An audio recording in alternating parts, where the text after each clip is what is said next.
Hello and welcome. You are listening to a podcast by the Milner Centre for Evolution at the University of Bath.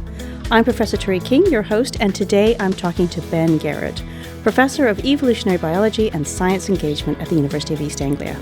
He's also our Milner Centre for Evolution Darwin Day Lecturer 2025. I'm going to be talking to him about his career, his current research, and his passion for all things evolution. So Ben, we're celebrating Darwin's birthday today. For people who don't know about Darwin, what did he do and why is he so important? Oh, how long have you got? Yeah. I mean, he's one of these guys that everybody knows. Yeah. But actually, the reality of Darwin is very different. He's not just this old guy with a beard who looks a little bit formal against a Victorian background. He explored, he challenged ideas that were so prevalent at the time.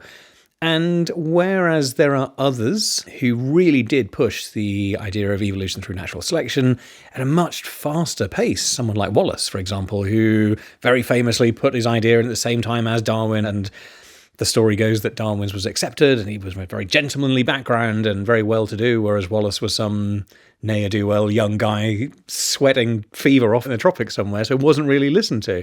But actually what Darwin did, he wasn't the first person to think of evolution. I mean, even his grandfather, Erasmus, looked at this idea of change in individuals and populations and obviously species over time.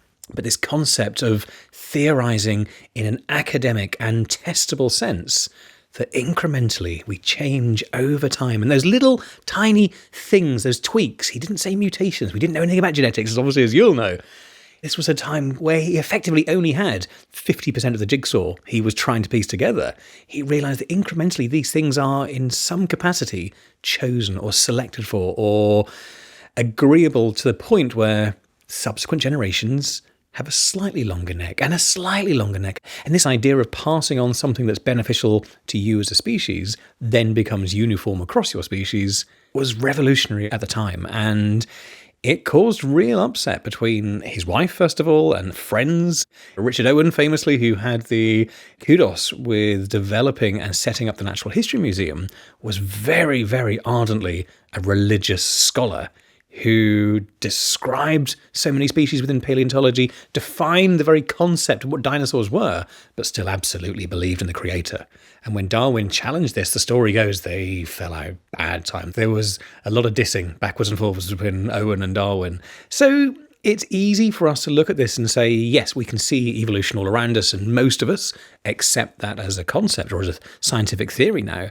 But this was so fundamentally out there at the time, I don't think we give Darwin that credit. I think you said something really important there because he kind of really changed a world view in terms of also like our place in the natural world. We are no longer like the pinnacle. We are part of the natural world. And you studied primates for your undergrad, so this kind of all ties in, I'm guessing. Absolutely. Many religious backgrounds puts us on that pedestal, as you say, and it's within religious texts. There is man has dominion over nature, and we were created on a separate day to all the other things that were created because we're so special. And then when you look at, clearly in a time before social media, the most scathing thing that you could do to another person was to ridicule them with comics or cartoons. And they stuck Darwin's face on these troglodyte monkey-ape hybrid bodies to say, well, if he wants to be a monkey, fine, the rest of us aren't. And this sense that he had shaken that foundation so much that we've been told for generations, well, thousands of years, that we're special. Darwin was the first to really comprehensively come out and go, you're just a tall, lanky monkey with less hair. So I'm guessing he had a pretty big impact on you in terms of because you did your PhD on, I love the title of your PhD, Primates of the Caribbean, just excellent. So tell me about that. What were you doing? So my undergrad was animal behaviour, my master's was in veterinary biology, and my PhD, as you said, looked at the genetics and cranial morphology of introduced monkeys into Caribbean islands. And it was very much a Darwinian concept. I was in the Caribbean doing research for my master's. I was looking at invasive mongooses and their impact on local native fauna. And it was while I was there, and I'd worked in Africa for years before this, I saw monkeys that had been taken from Africa, introduced to the Caribbean during the trade in enslaved peoples, and had this epiphany, this eureka moment where I said one evening, I can remember so vividly going, it's almost like these monkeys have been introduced onto these 3 islands in the Caribbean, and over a really short period of time, they've changed. It's just like Darwin's finches, but with monkeys. And we can tell when they were brought here. And there are such meticulous reports. And, oh my God, So came back and, as we do within academia, got really excited about a niche, tiny project. And before long, very luckily, managed to cobble something together, got funding, and then spent the next several years looking at the early stages of speciation in an introduced primate. And this idea that evolution takes a long time, or it happens with small things, or we'll never know those first steps. I hate the phrase missing link within evolution, but there are so many missing links or parts of the story we don't know. I thought, if I can go back and see whether it's genetic, see whether it's morphological, see whether there's something going on. And interestingly, each of the 3 islands, the Nevis and Kitts and Barbados, all look different from each other in terms of their monkeys, but they all collectively look different from the African progenitors as well. So it's a wonderful opportunity to look at a medium-sized mammal with a known history in 3 islands, using them as a natural laboratory. And of course, the title, it was, as you and I do, we try to bring in an audience. So That's right. Also, I mean, what a great project. You got to be in the Caribbean whilst you're doing this. Why didn't I think of this as a project? I have students who say to me now, oh my God, I wish I could do that. So then find a way. You are meant to enjoy academia. And I'd spent long enough in places that I didn't really necessarily want to return for work. And I thought, how do I get somewhere nice, do an amazing project, contribute to science, and actually have some fun along the way? So what did you do next? Because you were in Uganda at one point. So when I finished my undergraduate, I very luckily bumped into, massive hero, Jane Goodall. I met her one evening. I was working during my undergrad years and served her dinner one evening. And very long story short, over dinner, serving her soup, shaking so much and worried that I was going to spill hot soup in the lap of my hero, she eventually turned around and said, what do you want? You've just been hovering all night. And I said, I just want some advice. I just want you to give me that nugget of inspiration to help me on my way. And she looked at me, absolutely motionless and silent for about 30 seconds. And it seemed hours. She said, right, we'll sort something out. Give me your email. I walked home on cloud 9. I found my mum. I was over the moon. And then about 2 days later thought, that's just a con. She's never going to phone me back or email me back. That's what she does to crazy people, clearly. I was obviously triggered something, then she's never going to get back in touch. How smart. And then about a week later, she did get in touch and say, look, we've got a post on an island sanctuary in the middle of Lake Victoria in Uganda. And would you like to help us out for a couple of months? I said, oh my God, I'd love to. Yes, please. Amazing. The chance to interact and work with chimps. And said, you will be hands-on. I want you to be out there to see what's going on. And then a few weeks later, she emailed again and said, there is an opportunity that's coming up after your stay in the sanctuary. Could you do a few years in the middle of a forest, running our oldest and largest mahogany forest in East Africa? It's a project we haven't really had before that we're now taking over from the Forest Authority. There are several hundred chimps. They haven't been habituated. Can you do that? Can you do law enforcement? Can you do community education? Can you help with community engagement and research and ecotourism? And like any cocky 23, 24-year-old, I went, yeah, of course I can, not a problem. I was so out of my depth, Jerry. I cried on my first week solidly out there because it was so daunting. And it was mud hut, middle of a forest, no water, no electricity, no generator. It was as rural as I could be. And it was amazing. What an amazing experience, though. Once you find your feet, I'm guessing you're kind of looking around going, oh my goodness, I get to work with chimps. I mean, it's kind of like an evolutionary biologist's kind of dream. Absolutely. And it really was. And there was this sense I'd grown up reading the books of Jane and Dian Fossey and their contemporaries. And this was the thing at the time, very few people had habituated wild chimps. And by habituation, I mean you spend so long with them, they go through this phase of they're terrified of you and they run away. And you just keep following them, you keep a distance, you are nice and quiet, you don't engage, you don't look at them, you never make eye contact, you just write everything down in your little notebook. And then you'd have to write up everything that night because it was soaked in the middle of a rainforest, obviously. And several months later, they stop being scared and then they get angry because you're just following them all the time. And I remember reading a line in one of Jane's books years before going, you just have to hold onto a tree and look down. And I thought, I can do that.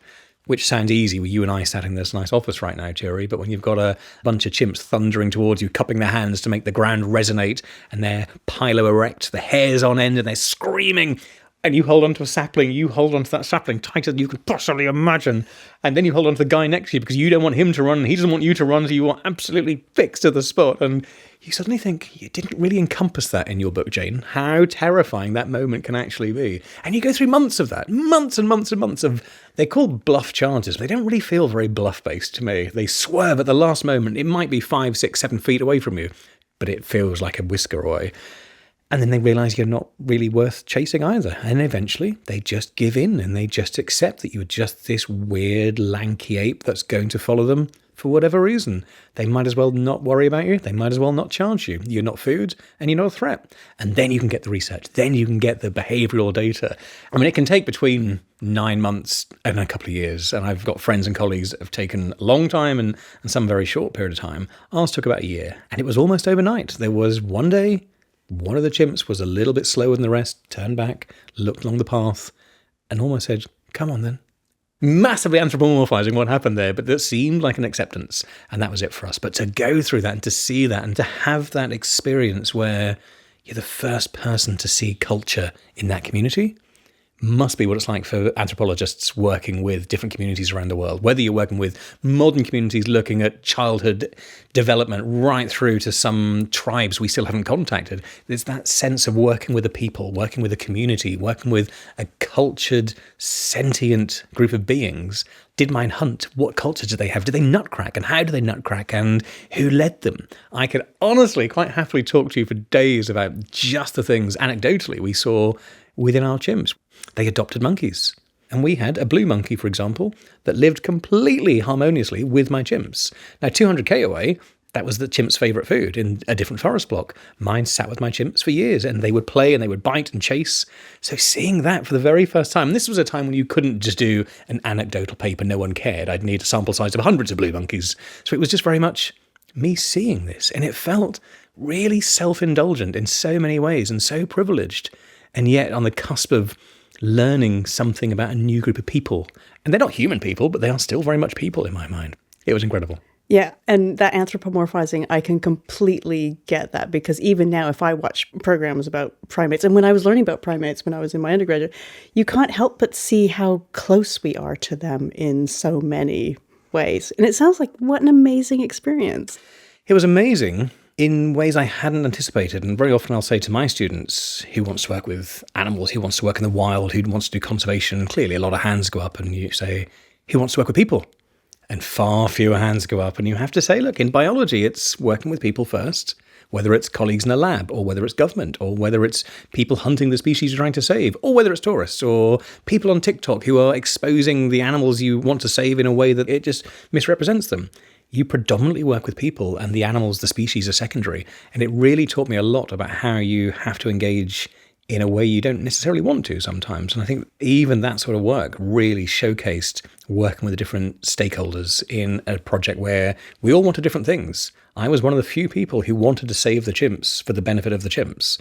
The chimps ate the same food local people did. They would trash their communities. They were dangerous. They were in the way of preventing people earning money by hunting in the forests and all these things. And you have to work in different aspects to try and incorporate all the different senses and feelings and needs in an environment like that. And it was tough. Yeah, really tough. The one thing I will say about anthropomorphism is I can remember, probably the same as you, being taught it's the cardinal sin in the sciences. Never assume that thing might be feeling something. And I don't know whether I'm a terrible biologist now that I'm a professor or not, or I've forgotten what I was taught when I was younger. I think that's rubbish. The more I learn about animals, the less certain I am entirely with regards to that. And I think it's naive to assume my dog doesn't miss me, or he isn't happy when I come home, or isn't capable of deceiving someone in order to get a treat. And we actually know this, and we have lots of evidence. The more we look, we see that animals are deceptive, they have culture, they can possess theory of mind, all these wonderful ideas. So I'm not as strict on my students with anthropomorphism as what my supervisors were with me. I think that's something we can afford to relax a little bit on. So what on earth brought you back here then? What brought you back to the UK? Oh, I survived a few years without too many traumas, and then had a series of unfortunate events, let's call them. I had some volunteers that accidentally burnt my camp down. Oh. And we had a problem with lions. When I say a problem, it was a real problem, about as bad as you can get with lions. And then, sadly, eventually, I had quite a bad accident and broke my back out there, all in the space of 6 weeks. So I don't believe in fate and I don't believe in deterministic luck, but I suddenly thought, you want to know what? Yep, I need to get out of here. So I had to come back to the UK physically to heal for a while. And it was at a time when I'd gotten as far as I could with that particular project. And the real sense of success for me in any project is if I die tomorrow, the project carries on. Yes, I hope they're upset for a day or two, and I hope there's a drink in my name, but they should carry on. If the whole thing crumbles because one person's gone, I failed, or you failed, or whoever is in charge has failed with that. And I think that works in academia and conservation and a lot of stuff that we should be doing, but we don't because we put too much stock in ourselves, sadly. So my idea was to set up a team out there and capacity build them and send them for training, and we developed protocols. And I'd just gotten to the point where, amazingly, I didn't know who I was going to pick, but this wonderful woman called Sauda, who was one of our trail cutter and forest guide, became the senior manager of one of the largest conservation projects for chimps in East Africa. And it's amazing that she was able to step up, and she could step up, and we took the time to indulge. What does she need and how does she want to do this, and what can she do, what can't she do? She had a family and all these things. And there's a real sense of working together to see what they needed for their project. But I came home and ended up teaching in a high school for a year, bizarrely. I bumped into one of my old school teachers on the train with my stick that I was walking around on. And after discussing what had happened, I somehow got a job at a high school. Enjoyed it, but the moment I was well enough, I was gone again. And I ended up in Asia for a couple of years working with orangutans, the same sort of work. And I always wanted to be an academic. I always wanted to do my PhD and have the Garrod Lab. That would have been the pinnacle for me, and I really was aiming towards that, and that was my Everest that I needed to conquer. And clearly you know the end of this. I don't have a Garrod Lab, and I'm very grateful that I don't actually. But after a couple of years in Indonesia, I came back to the UK and did my veterinary masters, then started putting some ideas together for my PhD. But by the end of my PhD, I realised I'm not a researcher. I don't publish, and that was a real conscious decision that by the end of it, I realised this sense of, I don't think I'm a very good academic, but I don't like the research and it doesn't really fuel me. And I don't really wake up in the morning thinking about p-values. And I suddenly thought, I've enjoyed the teaching that I do in my PhD, and I've really enjoyed the engagement. And at UCL, where I did my PhD, we worked in the Grant Museum quite a lot, and we would engage with the students in there and get the skulls out and talk about convergent and divergent evolution and all the different things you can see in different taxonomic groups. And I loved that. And then I would go and do some teaching occasionally at my old university, and I really enjoyed that. And then throughout the course of my PhD, I ended up on the telly and did my first TV series completely out of the blue and thought, I enjoy this. This is great. This is nice, because the level of engagement that was possible was suddenly global or national at the very least. And this idea that I love science. Clearly you love science. How do we spread that fascination, that childlike joy, anticipation and sense of exploration to a bunch of people who haven't signed up for a degree or a postdoc or any of these things? They're not paying to be there. These are people who are normal people. My mum, my dad, my brother, your family, all the people who don't traditionally sit within the academic sphere necessarily. How do I engage them with science and give them a little bit of that insight into a world that I feel so privileged to be a part of? And the more I started doing that, I realized that's my area of science that I really enjoy, and it's engaging my students or an audience or a bunch of kids. So yeah, I think I've ended up staying in the UK more the last few years now. I still go back to Africa sometimes, but I think my time of living in a mud hut with a cobra next to my front door and giant spiders living in the thatch roof of my mud hut and carrying water for kilometres and kilometres every day, I'm getting too old and grey for that, Terry. Yeah. But I mean, this science engagement, I mean, you're one of the UK's top science communicators now, and you've kind of built your career around this. I mean, we see you on television with David Attenborough, you present your own series. You clearly love it, and you're clearly really good at it. You must have some really fun stories doing that. What's been one of your favourite ones? First of all, working with David, yes, is incredible. Yeah. It just is. I've been lucky enough to work with him on 2 projects. And if you'd have said to me as a 5-year-old, would you like to go and dig up mammoths? Of course I would. With the most famous TV naturalist in the world, of course you would. And now in my 40s, of course I still want to. And I hope that excitement and that joy comes through from the work being done, but also this sense of the scientists doing the work. And I think it's really important. We have so many different people representing science in the UK as communicators, and some are scientists and some aren't. I mean, David's not a scientist, But I think it's really important within that mix to have scientists there. I think we need to show that scientists, A, are real people, and B, have fun and do amazing things. I know people at the moment who are exploring the world looking for a critically endangered species, right through to exploring how viruses affect different parts of different diseases. All these wonderful things, exploring the modern world in a way that we couldn't have hoped to have done a few years ago.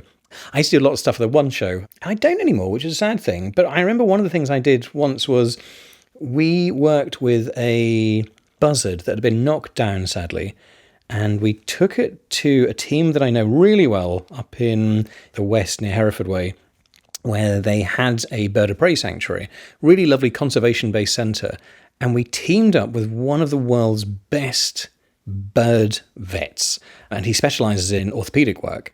And he came along and did tens of thousands of pounds worth of reconstructive surgery on this bog-standard buzzard that had been knocked down, because it allowed him to work on critically endangered species around the world, things like vultures and other birds of prey, by practicing on this thing, and actually to showcase that to 5 million people who watch the One Show every night. Suddenly you're getting conservation out there, you're getting veterinary work, you're getting global conservation stories to an audience that if you said, do you want to watch a globally important conservation story about a bird of prey that's having orthopedic surgery? Most people probably wouldn't know, actually, but do you want to see this guy operating this bird and get knocked down and then get released? Yeah, right. It's normalising science. I think some of those everyday occurrences have been my favourites. Those little nuggets that academics, colleagues of ours, do day in, day out, year in, year out, to showcase that in a different way. Not in a journal necessarily, or not in a traditional lecture, for example. Nothing wrong with that. But show it to a different audience, to inspire a different audience. How many of those kids might want to follow in our footsteps? How many of those adults will engage with that on some level because of the work that we do as collectively, yourself, myself, the academic community with their research? I think is lovely. I'm going to bring you back to evolution because of our lecture tonight.